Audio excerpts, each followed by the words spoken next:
años tienen por oficio hablar mal de mí. Estos bicharracos chavistas, madudistas, castristas. Fíjate tú lo que has destapado, Dani. Mire, este país no puede marchar de la chancleta a la aristocracia en un solo día. Conozco del tema. Dice que Franceschi no, porque Franceschi no sería muy vehemente. Que usted eso es un imbécil. Ahora, todo el que le caiga, le chupa. Estamos con Alberto Franceschi como todos los lunes. Es lunes 20 de julio del año 2020. Y ya vamos finalizando, bueno, hace rato, ¿no? Finalizamos el primer semestre del año y ya vamos finalizando el primer mes del segundo semestre del año 2020. Alberto, y yo tengo dos preocupaciones básicas. Ojo, más allá de los temas microscópicos y de microeconomía, de política menuda. Pero mira, seguimos sin agenda frente al régimen. Uno. Y dos, la situación es realmente grave con el tema sanitario en Venezuela. O sea, lo que viene llegando, lo que te viene diciendo la gente, no es cuento. Entonces, tú ves cómo hay una situación, en efecto, apremiante en materia sanitaria que no sabemos hasta dónde llega, porque yo no creo en los números. Yo no creo en los números por mera desviación científico-social. O sea, yo no puedo creer que estadísticamente esos sean los números cuando tú tienes a tal número de jerarcas. Es tal número de jerarcas infectados y nada más hay 900 casos. Eso no cuadra. Pero la gran pregunta que se está haciendo y que veo recurrente en los últimos días en mis contenidos y en mis redes es la misma. ¿Qué vamos a hacer? ¿Qué vamos a hacer? Aquí se ve, el gobierno interior ya nadie habla de eso. O sea, es una cosa ahí que quedó hasta para burlarse de ellos da lástima. Porque no hay nada que los tipos hagan que sirva siquiera para la burla. Está un escenario político que a nadie le importa. Y hay unos temas profundos. Por ejemplo, lo que mostró que me parece uno de los documentos más horribles que se han producido por cuanto a contenido en Venezuela, que es el documento de la encuesta de la calidad de vida en Venezuela. Ese documento es terrible. Lo que muestra allí, el 90% de la población padeciendo por problemas de agua, el 80% padeciendo por problemas de electricidad, más del 70% padeciendo por el problema de la alimentación. El 60% de las personas con enfermedades y patologías no tiene cómo cubrir el precio de las medicinas. Hemos pasado a tener un número de 23 niños fallecidos por cada 1000. Son unos datos escandalosos para los que Venezuela había avanzado ya con respecto a eso. Han regresado enfermedades. Bueno, el virus chino ya es una desgracia, pero han regresado enfermedades como la tuberculosis, la malaria, el dengue que nunca se va, el cólera y todo ese tipo de cosas. Noticias del más allá, Alberto, que uno recibe, ¿no? Que se murieron porque se comieron un pez sapo y ese pez es venenoso, o murieron porque comieron yuca amarga, o murieron porque comieron llame salvaje. Frente a todo eso la gente se pregunta una cosa que ya no es aquella respuesta estúpida de los opositores bobocitores que cuando uno criticaba decíamos, ¿y tú qué propones? Sino que ya hay una pregunta con un ánimo de preocupación real. ¿Qué vamos a hacer, Alberto? Y te lo digo porque muchísima gente me lo preguntó en la red de los contenidos, pero pregúntale a Alberto Franceschi, ¿qué vamos a hacer? Porque la gente está desesperada, Alberto. Tiene la palabra. Muchas gracias. Mira, Dani, hace años, 10, 15 años, me vas a perdonar la petulancia, pero yo pronosticaba esto y yo mismo no creía que podíamos llegar a esto. Es esto lo que llaman la barbarie. Es decir, hemos llegado a un punto de no retorno, de una degradación tal de las condiciones de vida colectiva y de la familia y de la destrucción de toda institución, de todo nexo económico, social, el aparecimiento de plagas nunca vistas. Eso es la barbarie. ¿Y cuál es el remedio para la barbarie? La vuelta a poner sobre sus pies el Estado y el país. Porque hay algo que la gente no entiende todavía. Es que las naciones políticas, y somos una de ellas, trabajosamente montada desde 1830, las naciones políticas solo existen si hay un Estado. Pero cuando ese Estado, como ha ocurrido en Venezuela, lo han reventado, ¿entienden? Todas sus instituciones fundamentales que le dan sostenibilidad en la economía, en las instituciones, en todo, entonces empieza esa desagregación del Estado, termina llevándose la existencia misma de la nación política.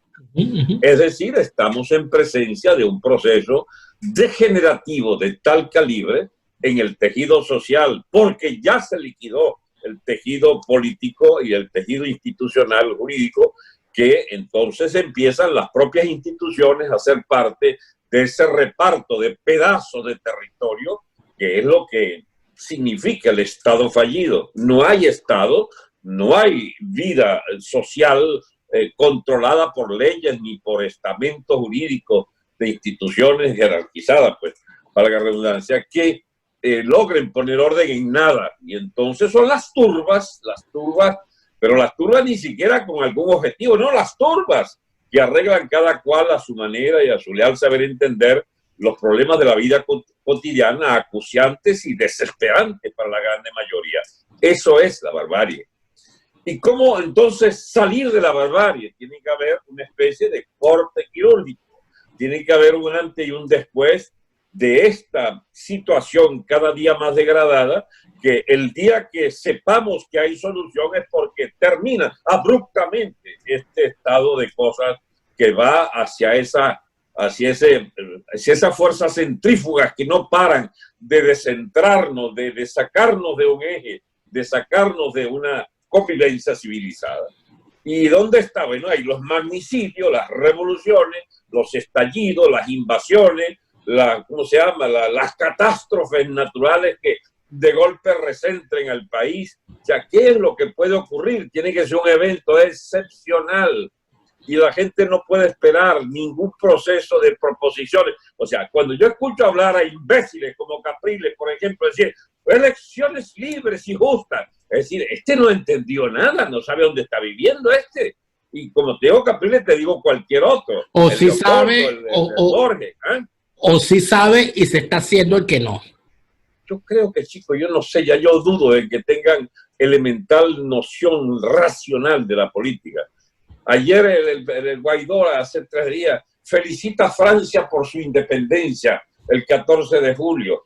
Pero, caramba, Guaidócito, Dios mío, tú no sabes que Francia lo que celebra el 14 de julio es la Revolución Francesa, el final del ancien régime, el inicio de la etapa que lleva a la República. No le pidas tanto.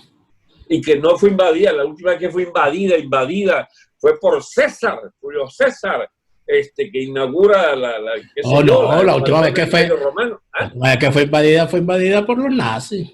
Sí, pero eso no fue una invasión en estricto sentido, fue una ocupación transitoria de su parte norte. Además, pero fue invadida por los aliados, pues. Está bien, como tú quieras, pero Francia no dejó de ser. Déjame defender a mi presidente, tampoco que vas a caer a golpe mi presidente. Bueno, pero lo último que yo hubiera querido es que Guaidó sea parte de esta conversación. Escúchame, lo que quiero decir es que todos esos políticos, yo no sé dónde viven, no sé qué piensan, no sé dónde se formaron. Ellos como que no han visto. Alberto, yo a veces me pregunto, porque un político serio que de verdad sienta la política como las acciones necesarias para mejorar la vida de la gente, necesita una brújula. Yo puedo hablar por experiencia propia. Yo trataba de saber qué estaba pensando la gente, y si yo no tenía un estudio serio, un estudio social a la mano, uno trataba de acercarse a la gente que podía hablarte. Y uno hablaba con el compañerito que vivía en el barrio tal, uno hablaba con las maestras. Es muy importante, las maestras de escuela pública, son las que te dan pie a tierra. Con los médicos y enfermeras de hospitales públicos y ambulatorios, son los que te dicen, mira, la gente está llegando enferma de esto y de esto. Las mujeres están llegando embarazadas a verse por primera vez con el obstetra ya a los 7 meses. Eso está ocurriendo en Venezuela. La forma como los niños se están desmayando en la escuela. Eso era lo que uno agarraba. ¿cómo es posible que aquí haya salido una encuesta como la que salió de calidad de vida y no haya un político que al verla diga, no, aquí nosotros no podemos seguir hablando de elecciones, esto es una estupidez? No lo ven, chicos. Cuando tú preguntas en qué país viven ellos, es que esa es la gran pregunta. En el país de la encuesta no viven. Dani, tú que eres la peor de las percepciones que uno tiene. Yo he llegado a la conclusión de que los norteamericanos, que hubieran sido la pieza clave de un cambio rápido de situación, lo de aquello de mandar soldados de Venezuela, de Estados Unidos a Venezuela, no está planteado porque, entre otras cosas, no van a producirle, chicos, digamos, una base humana al coronavirus masivo que ya hay. Las clínicas de Caracas están colapsadas, todas están, las terapias intensivas, todas llenas, según un médico allí que sacó un video de la clínica La Floresta. Que por cierto, la clínica La Floresta lo desmintió. ¿Ah, sí? Sí, yo dije que no. Es la primera noticia. Que eso no era allí, que eso no era verdad y tal. Bueno, anda tú a saber qué interés hay. Pero es que el asunto es que puede ser verdad como puede ser mentira y igual tenemos que saber si es verdad o es mentira. Exacto. No sabemos cuál es la realidad. Bueno, total, Dan, es la barbarie que se instala y solo un hecho mayor, descomunal, puede parar esto. Drones, invasiones, tiranicidios, es decir, cualquier cosa que implique, y la explosión social que siempre es probable, aunque sea en el peor estado de indefensión de la gente, que diga, bueno, ya no hay más excusas para no alzarse y se alce. Entonces, han ocurrido cosas que realmente son ya excepcionales. Al Alzheimer se va para su casa porque tiene coronavirus y Diosdado también. Me dices tú que Darío viva también. Oiga, va, eso es parte de la cúpula del Estado venezolano, que se está yendo a la casa.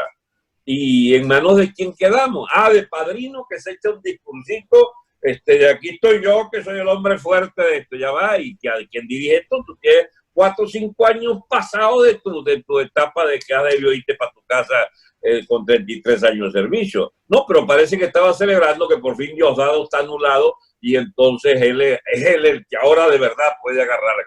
Pues tú sabes lo que he llegado a pensar, bueno, agárralo pues, agarra el coroto ese, chico tú, Padrino, a ver qué hacemos. Saca ese piazo de loco de Maduro, inútil, saca esa peste de malandro, aunque tú seas malandro también. Da un golpe, haz algo que signifique que vuelva a ponerse sobre sus pies alguna institución. Esas Fuerzas Armadas no sirven para nada, pero está bien, hazlo.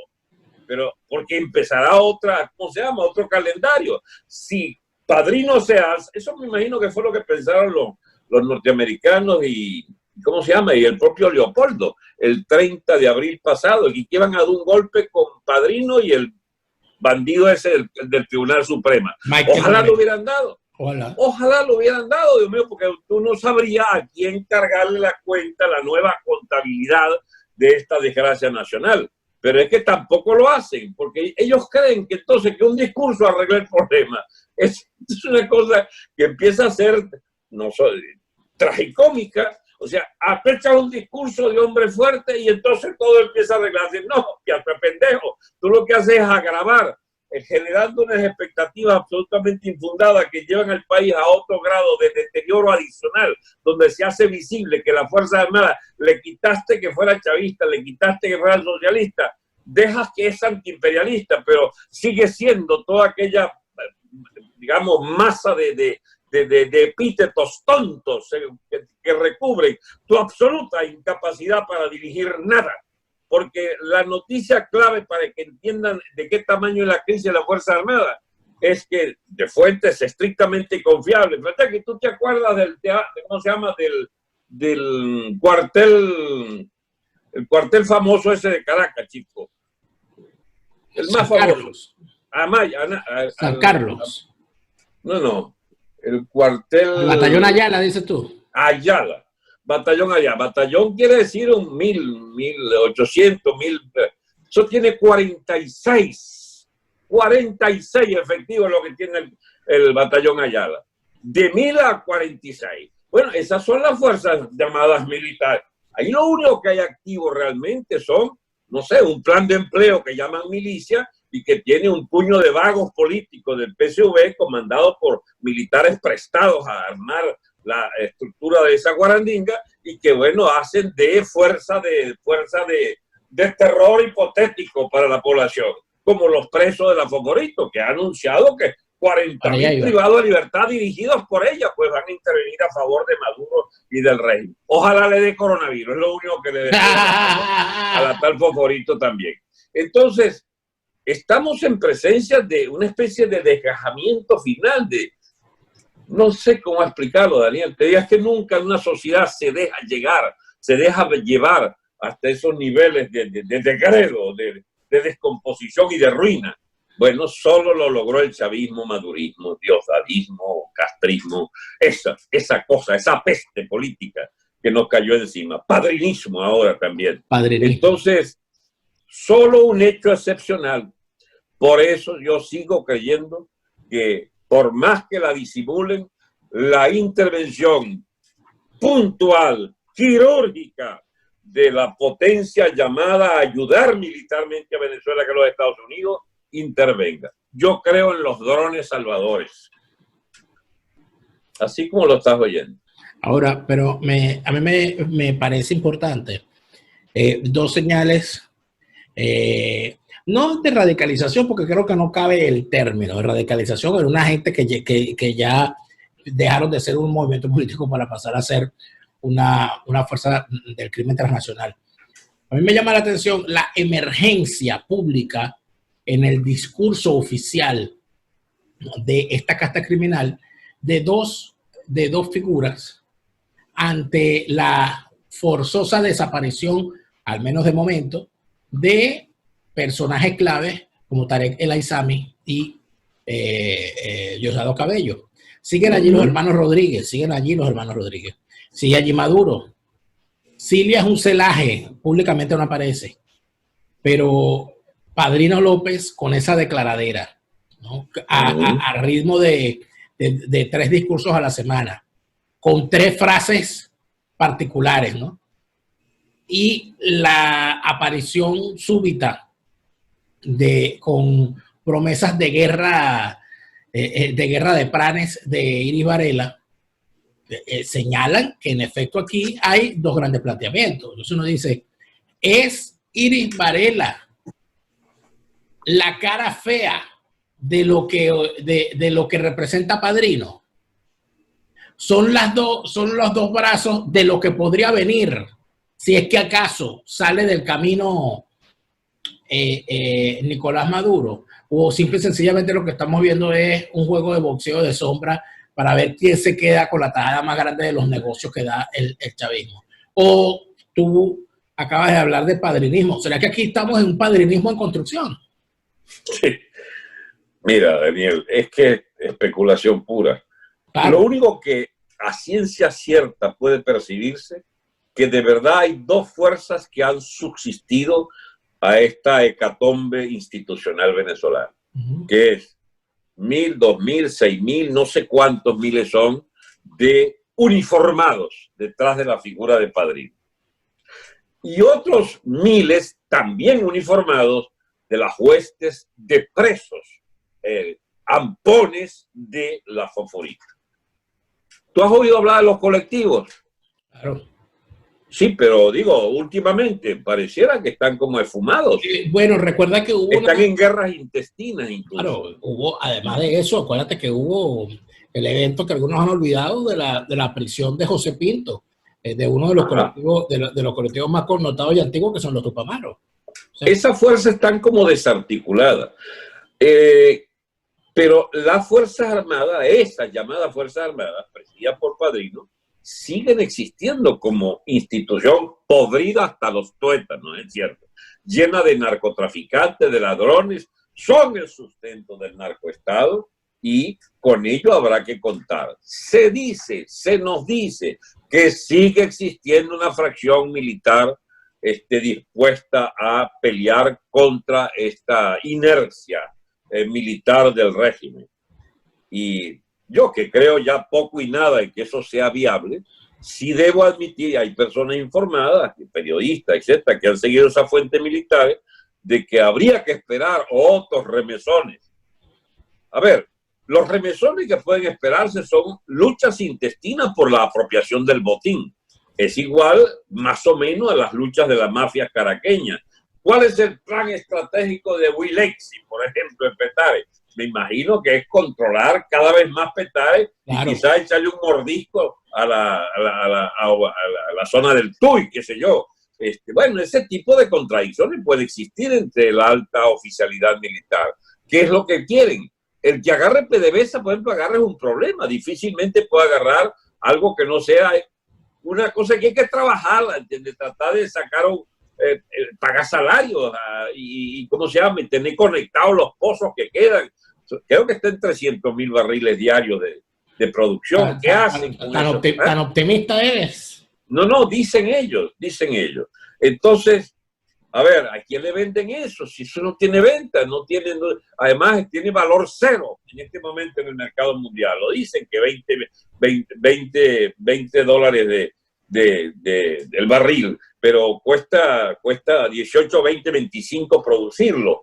Entonces, ¿cuál es ese negocio para la mafia que viene rodando desde los dorados tiempos de Ramírez, que le depararon quizás la más gran fortuna de América del sur en manos de una persona, y las hijas de Chávez, que eran sus protegidas, por supuesto? Entonces, ¿cómo es la historia esto de lo que hay que todavía vincularlo a algún sector? Por ejemplo, el contrabando, ¿en manos de quién está? Él debe ser una fuente interesante, o las propias gasolinas que se las dividieron ya las iraníes, pero ya debe haber la pelea a mordisco, a pedrada limpia entre ellos. Ya es un hecho que la gasolina es una fuente de enriquecimiento, o lo que son las propias minas del arco minero. Están entonces en reparto y en reparto y en lucha intestina por la posesión de las pocas cosas que puedan quedar para malandrearse unos con otros. Esas son las contradicciones que subsisten, porque aquellas ligadas a la jerarquía, a los grandes temas del futuro del país, de la institucionalidad, todo eso desapareció en aras de esta lucha de malandros. Porque el narcoestado es eso, el estado forajido es eso, y estado fallido significa que aquello que conocimos como el estado venezolano ya no existe. Existen inercias de controles. Por ejemplo, el que pone todas esas barreras en Caracas para impedir el tránsito y hacer todo pasar por una fila. ¿De quién es eso? De la guardia, de los que tienen los equipos esos. Bueno, ese es el control de Padrino y el control del jefe de la guardia y el del SEBIN y el de la otra policía. Eso es lo que queda como Estado venezolano. Todo lo que sea martirizar a los ciudadanos o insinuar que hay algún orden detrás de sus propuestas, detrás de sus ejecutorias cotidianas. Pero cuidado. Mire, pues el acabose. Pero ahora tú me pides que yo defina. Hay un punto importante allí, Alberto. ¿Cómo hace? Vamos a tratar de ponernos en las botas de Padrino y en las botas de los generales, no de esos 3.000 generales, no, de los que están en la Macoya, del Ceballos Hichazo, de del otro, el otro, de eso. ¿Cómo hace el jefe de un batallón de la Guardia Nacional para lograr que sus subalternos vayan a trabajar y cumplan guardia? Con un piazo de salario, sin comida en el cuartel, sin pertrecho, sin beneficio, con un seguro que no les cubre lo más mínimo, etcétera. El reparto del botín. Mire, bueno, encárgate de esa alcabala, pues. Y tú encárgate de aquella bomba. Y entonces los cuentos que hay son, le dan a un capitán. Aquí ha habido casos de a un general que le han dado una bomba, chico. Una bomba para militar. Bueno, y encárguese usted de esa bomba y además de eso, mantenga usted a los muchachos que se va a llevar como su subalterno. Bueno, lánceles algo ahí, déles de comer y todo aquello, pero ese negocio es suyo. Es decir, prácticamente convertido el país en un botín tal cual, donde lo que hay no es ni siquiera el reparto de prebendas de poder, sino el reparto de prebendas económicas para la subsistencia, porque ni siquiera es que te están dando una mina en el arco minero. No, una alcabala, una bomba de gasolina, una cosita ahí para que muerdan y para que se mantengan. O sea, eso a largo plazo, yo creo que no es lógico que se mantenga. O sea, no, porque es el acabose, así es. Es el acabose. Pero el asunto es quién los empuja. ¿Y quién los empuja, Alberto? ¿Cómo los empujamos? Ya, lo primero que hay que descartar es que nosotros podamos, ni tú ni yo, ni ninguna persona individual, hacer algo que impida que esto siga en este camino hacia el abismo.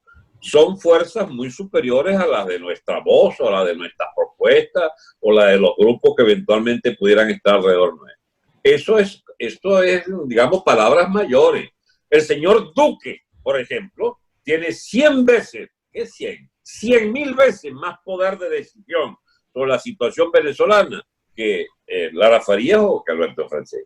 Eso es un hecho. ¿Y qué puede hacer Duque? Bueno, Duque tiene 500.000 de hombres en un país que está amenazado de ir irreversiblemente hacia la tronera del desgobierno, la anarquía y la ausencia de frontera con Venezuela, porque el delito masivo y las guerrillas prohijadas por Colombia en toda su fase de deterioro institucional que fueron llevadas a Venezuela, esas guerrillas ahora tienen minas, tienen Estado, tienen fuerzas armadas aliadas, tienen aprovisionamiento infinito de 2.000 kilómetros de costa y de toda capacidad de movilización dentro del territorio de 1 millón de kilómetros cuadrados nuestro para hacer la gran ofensiva para destruir a Colombia, que va a ser el Estado colombiano para impedir que eso lo gangrene en cuestión de pocos años. Entonces Duque tiene que ver con esto. Y quien dice Duque, dice la administración norteamericana. Mira, voy a decir una cosa que es temeraria, pero es así. Es o Trump o el que supuestamente podría sustituir a Trump, que yo no creo, pero suponte que sea sustituido. ¿Qué hace con 9 bases militares allí y bases aéreas en Colombia? ¿Qué va a hacer? ¿Deja entonces perder a Colombia? Ya yo no empiezo a razonar de la pérdida de Venezuela. Venezuela se perdió. Pero ¿qué es lo que van a tratar de contener en el hueco humanitario de Venezuela, en la tronera que significa nuestro país? Y eso nos lleva a razonar en términos de estrategia geopolítica en el área. ¿Qué va a hacer Estados Unidos? Está haciendo, tiene una flota frente al mar Caribe nuestro. ¿Y qué va a hacer con esa flota? ¿Van a impedir que pase no sé qué curiar allí, no sé qué submarinitos esos artesanales fabricados para pasar, qué sé yo, 100 kilos de droga? ¿O van a ponerse en plan de bloquear marítimamente a Venezuela, de verdad, y derrotarle esa piltrafa de operaciones que monte Maduro allí como para fingir que todavía tiene, ¿cómo se llama?, soberanía en ese mar territorial? Son ese tipo de cosas las que están planteadas para Duque, para Bolsonaro también allí en el sur, para el señor Trump, porque es que esto es un tema de eso, de jerarcas institucionales, de jefes de ejército. ¿Qué van a hacer las organizaciones mundiales? ¿Va a seguir las Naciones Unidas con ¿cómo se llama?, con ese descrédito absoluto, porque lo merecen, de andar respaldando la existencia del régimen Maduro? Mire, hay cosas que a uno tan insignificantes que sin embargo le dan a uno el dato, ya como que hay conciencia. El cantante Sabina, izquierdoso de toda la vida, apareció hace poquito en Twitter diciendo: chicos, ya no se puede sostener a Maduro, vamos a dejar nuestra rochela. Bueno, el tal Coletas, el de Iglesias en España, los tienen acoquinados, está derrotado, está gangrenando y llevándose en los cachos el propio gobierno del PSOE. ¿Por qué? Por las corruptelas con Venezuela de su embajador Morodo, que recibió 30 millones de dólares no sé cuándo, o la pereza que se paró ¿cómo se llama?, allí en Baraja, en el aeropuerto de Baraja, y entonces contaminó todo aquel debate político porque dejó 40 maletas que llevaban, se supone, cocaína y plata en efectivo. Y por supuesto el financiamiento del Podemos, que le debe su existencia a Chávez, Maduro y a los ayatolas iraníes. O sea, esto está contaminando todo el que tenga que ver con esta gente, chicos. Y en algún momento, ya va, y la gran contaminación. Acabaron con la estabilidad supuesta o real de naciones como Chile. ¿Bien? ¿De verdad estaban los chavistas en eso? Si no los chavistas, estaba el famoso Foro Sao Paulo y todas las huestes del tal Soros que financia toda clase de conflictos y de estallidos sociales, como ahora se ve en los Estados Unidos con los Antifa y ¿cómo se llama? Y el que los negros tengan vida, ¿cómo se llama? El Black Lives Matter. Entonces, exacto. Entonces, toda esta operación conjunta de los progres, de los famosos progres, que está haciendo agua y que está, sin embargo, causando tanto daño. Esas son las consecuencias inmediatas de esa gangrena política que los arrastra a ellos a tener que explicarse sobre por qué siguen apoyándonos al régimen venezolano y por qué las fuerzas que pueden desalojarlo no actúan. Porque hace rato eso dejó de ser un tema ni de elecciones y electoreros venezolanos, ni siquiera de liderazgo de propuestas, qué sé yo, de subversión o de alzamiento nacional. Ya ninguno tiene fuerza para hacer nada que no sea apoyado en fuerzas militares. Y las fuerzas militares, por definición, son de armas de última generación, es decir, drones, misiles. Eso es lo que la única, y no se trata de invasiones tampoco de decenas de miles de soldados ni nada por el estilo. Bloqueos navales, bloqueo aéreo, misiles precisos con nombre y apellido. Eso es lo que viene. Tendrá que venir. Movimiento de frontera de las tropas colombianas. A ver, Duque, ¿usted se anima o no se anima? Porque si no, las fuerzas de la destrucción del Estado colombiano empezarán a penetrar el grueso de sus estados de frontera, y la frontera viva no es cualquier cosa con Colombia. ¿Tú ves ocurriendo eso en el corto plazo? Es que si no es en el corto plazo, seguiremos sacando la cuenta de los miles y miles de víctimas que seguirán sucumbiendo en esta profundización de la hecatombe social venezolana. No es un problema de plazo. Mira, Dani, aquí hay un truco, Dios mío, que da casi lástima explicarlo. Un segundo para la historia universal es todo lo que hemos vivido en 21 años. La angustia con la que vemos cada día es una angustia que es una medición del tiempo personal, de la familia, de los emigrados, del exilio. Por supuesto, es una eternidad para nosotros y para los que sufren esto allá directamente en el país. Pero en términos de rediseño histórico de países, continentes, regímenes políticos, etcétera, eso es algo deleznable, digamos, ese tiempo que para nosotros es eterno y nos va la vida en buscar cada acto de todos estos sinvergüenzas. Pero, y velo entonces desde el punto de vista de un Estado poderoso como Estados Unidos. No somos la policía del mundo, dice Trump. Y debe tener razón. ¿Para qué? Nadie te obliga a ser policía del mundo. Bueno, son 200 naciones que ven hacia Estados Unidos. ¿Y qué va a hacer Trump con nosotros? ¿Y qué va a hacer? Cada quien en su nivel de, digamos, de desgracia o de problemas tiende a ver hacia las naciones poderosas. Nosotros, que somos los más angustiados, sí, somos. Y Haití, donde a veces nos olvidamos que el pobre Haití tiene lo nuestro, pero por años y años y años el pobre Haití. O la descomposición acelerada de Honduras, de Guatemala, de todos esos países de Centroamérica, están más o menos lo que estábamos nosotros hace 4 o 5 años, pero que va también a la misma tronera. O sea, hay una especie de medición desigual del tiempo, y es precisamente para lo que quisiéramos tener respuesta. Y hay respuesta. Henry Ramos dice ayer que no hay manera que le demuestren que sus hijos, y bueno, y le dice la propia Pereza, mira, aquí está el contrato de que tú estabas metido en esto. Ahora, fíjate tú una cosa ya para las conclusiones, Alberto. El chavismo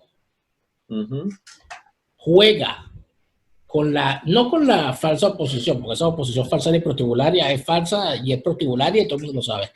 Pero vale la pena acordarse de ello, lo que yo no sé para qué sirve eso. Yo lo que siento es que el problema que tiene el chavismo no es con esa oposición que ellos manejan, sino con la gente que cree. La gente que cree que hay una oposición.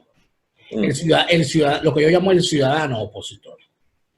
¿Qué hace el chavismo con el ciudadano opositor? Deja correr los proyectos en los que cree, o deja que corra. Guaidó, déjalo libre, déjalo que corra. Rosales, déjalo libre, déjalo que corra hasta que ya fastidia y mételo preso. Porque ya salió, ya tenemos otro que Capriles, deja que Capriles corra. Ya está listo, pues inhabilítalo. ya ahora tienes a Guaidó y déjalo que corra.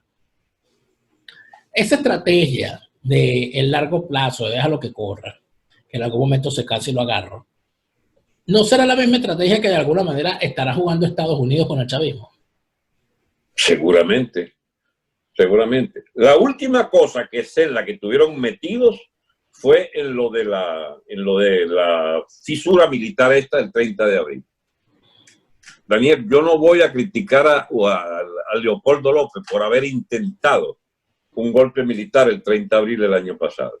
Lo que le censura es la piratería con la que lo armó, la piratería con la que confió en sanguijuelas como el del SEBIN, etcétera, etcétera. Pero el haber intentado eso en colaboración con Bolton, y eso es lo que le costó el puesto a Bolton, andar armando piraterías y aventuras como la del 30 de abril, que fue una aventura efectivamente, porque no había ninguna garantía de triunfo. Una aventura pirata, de paso. Una aventura muy pirata.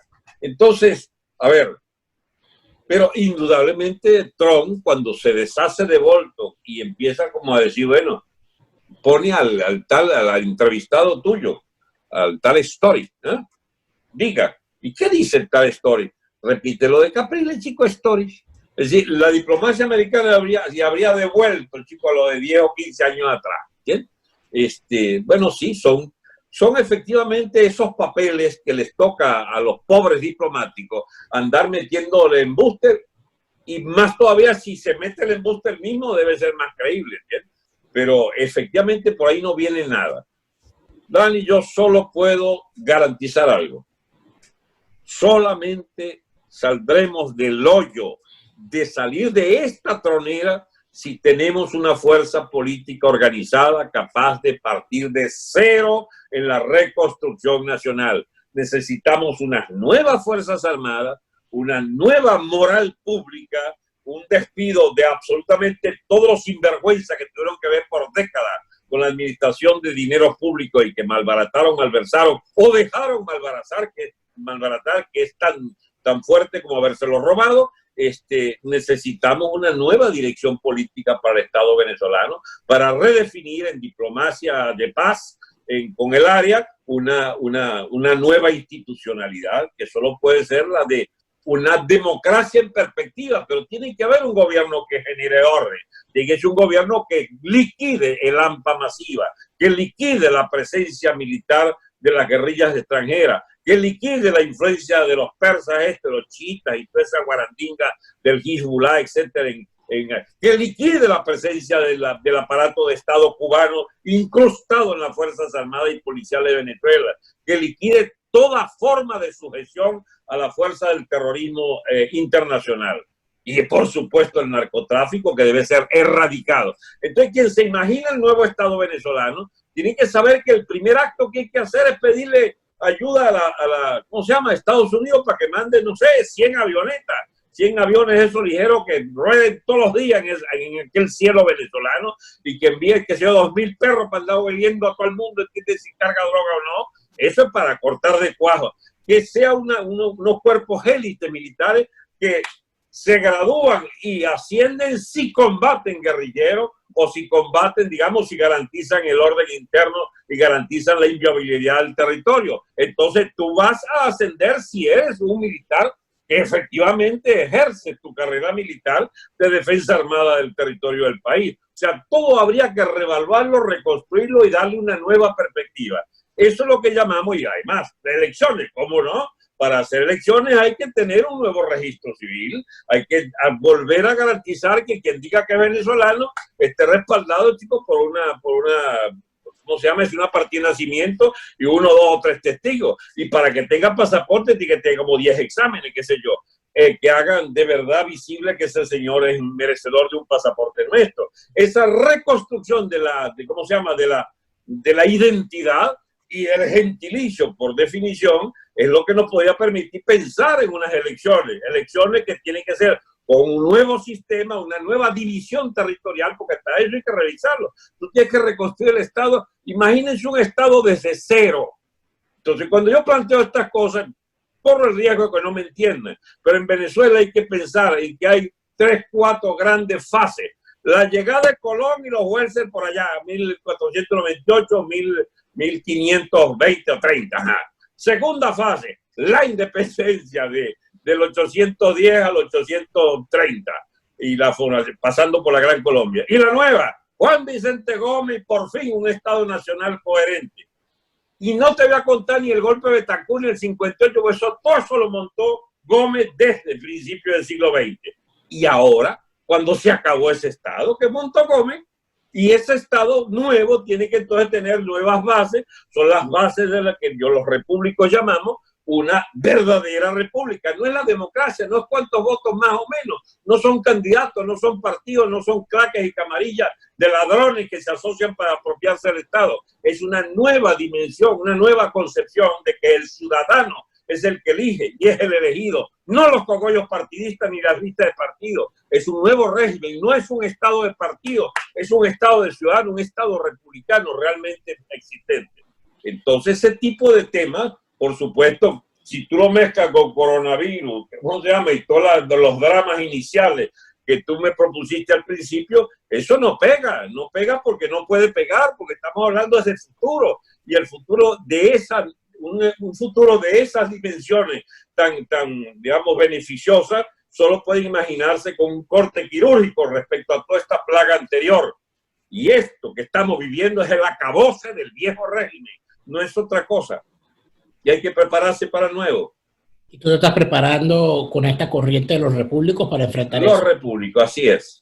Que no es ni una cuestión mesiánica, ni tiene que ver automáticamente para ir a elecciones o ser candidato. No. Esto es para refundar el Estado. Supone que ningún militar de la Fuerza Armada actual puede ser militar de la nueva, salvo que demuestre, ya buscaremos la manera de que era una persona honesta, honrada, idónea para la carrera de las armas. Pues no puede ser que tenga un uniforme te garantice que tú sí puedes comer, vivir, etcétera, y robar contra el resto de los ciudadanos. Pero es que hay también, y eso es lo que habría que ver, Dani, no empezamos de cero en estricto sentido, porque hay una legión de venezolanos capaces, chicos. La incógnita de cuántos regresarán, seguiremos con esa incógnita, pero es que, mira, hay fácil 1 millón, 1,5 millones de los 5 millones que hay afuera, que quizás quieran regresar, y son las fuerzas profesionales vivas, de gente honorable, gente honrada, familias enteras, productores con iniciativa, son los reconstructores de la economía, en una economía privada, estrictamente privada. El Estado tiene que deslastrarse de toda misión en la economía, en la producción, en el comercio. Todas esas leyes hay que derogarlas, la permisología hay que derogarla completa. 1 de cada 100 permisos hay que dejarlo existir. Pero el resto, todo ese mamotreto de la llamada socialdemocracia, del Estado de partidos, hay que abolirlo completamente. Es un nuevo Estado, Dani, porque si no, no vamos a poder existir. Es más, el que se le ocurra hacer algo distinto fracasó de antemano. Va a fracasar porque es imposible con esos escombros construir algo. Yo siento que hay que construir algo nuevo y ese edificio viejo no da para más. Es lo que creo y coincido contigo en eso, pero se nos ha acabado el tiempo hoy. Gracias, Alberto. Gracias, Tiano. Durante años tienen por oficio hablar mal de mí. Estos bicharracos chavistas, madridistas, castristas. Fíjate tú lo que has destapado, Dani. Mire, este país no puede marchar de la chancleta a la aristocracia en un solo día. Conozco del tema. Dice que Franceschi no, porque Franceschi no sería muy vehemente. Usted es un imbécil. Ahora, todo el que le caiga, le chupa.